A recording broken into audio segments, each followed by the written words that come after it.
prachtig weer. Ja, amai zeg, we hebben het zonnetje vast, Ja, hè. toch? Zeg, ik heb goed nieuws. Jullie zijn genomineerd voor de Visit Limburg Awards bij de fietsvriendelijkheid. Echt? Oh zeg, hoe geweldig is dat? Ja. Zeg maar, dat gaat Benny leuk vinden. Wil je het hem vertellen? Graag, kom. Schat, nou moet je het juren. Hey Benny. Hallo. Het Velenhofke, wat doen jullie juist? Ons fietsterras ligt in het midden van de natuur van Haspengouw.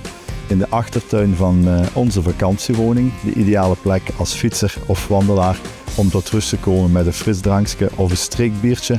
Els, welke unieke beleving bieden jullie aan jullie gasten?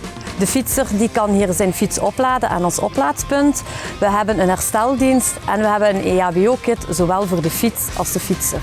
Waarom moeten de mensen op jullie stemmen? In ons fietscafé kom je tot rust, word je helemaal ontzorgd. En ons motto is lach, leef en fiets.